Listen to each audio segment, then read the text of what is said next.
নমস্কার, আমি সুমিতা শাস্ত্রী। আজকে আবার আপনাদের কাছে এলাম একটা নতুন তথ্য নিয়ে, যেটা আপনাদের দৈনন্দিন জীবনে অনেক কাজে লাগবে এবং খুবই দরকারি।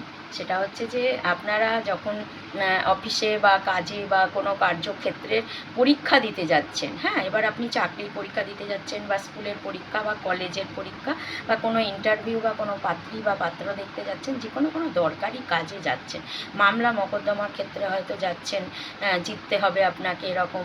তো এরকম যখন আপনারা খুব গুরুত্বপূর্ণ কাজে যাবেন, তখন কিন্তু আপনারা এই টিপসটা করে গেলে পরে আপনার কাজটা সাকসেস হবে। সেটা হচ্ছে যে আপনারা যখন যাবেন তার আগে যখন গণেশজির পুজো করতে হবে আপনাকে, ঠিক আছে, সেদিনকে আপনি গণেশজির পুজো করবেন এবং ওখানে আপনি 2টো লবঙ্গ গণেশজির চরণে রেখে দেবেন। দিয়ে পুজো টুজো হয়ে গেল, এবার যখন আপনি বেরোচ্ছেন বাড়ি থেকে, তখন একটা লবঙ্গ আপনার ডান পকেটে রেখে দেবেন আর একটা লবঙ্গ আপনি মুখে নিয়ে দাঁতে হালকা করে চিবিয়ে মুখের মধ্যে রেখে দেবেন সাইডে, গালের কাছে। এবার আপনি গেলেন, আপনার যে দরকারি কাজ আছে সেই কাজে গেলেন, এবং যখন বেরোবেন ওই লবঙ্গটা মুখে দেওয়ার পর ওং গণেশায় নমঃ এই মানে মন্ত্রটা আপনারা বলবেন, না হলে ওং গং গণপত্যয় নমঃ, এইরকম একটা আপনারা গণেশজির যে কোনো মন্ত্র কিন্তু আপনি বলবেন।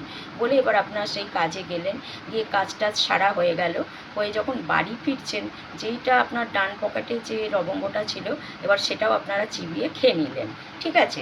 খেয়ে নেওয়ার পর আবার বাড়িতে চলে এলেন, এবং যখন আপনি আবার মুখে দিচ্ছেন খাবার আগে, আপনি কিন্তু জয় শ্রী গণেশায় নমঃ বা ওং গং গণপত্যয় নমঃ বা ওং বক্রতুণ্ডায় হুম বা ওং বিঘ্ননাশায় নমঃ, ওং একদন্তায় নমঃ, এরকম আপনারা যে কোনো একটা মন্ত্র গণেশজির পাঠ করে নেবেন।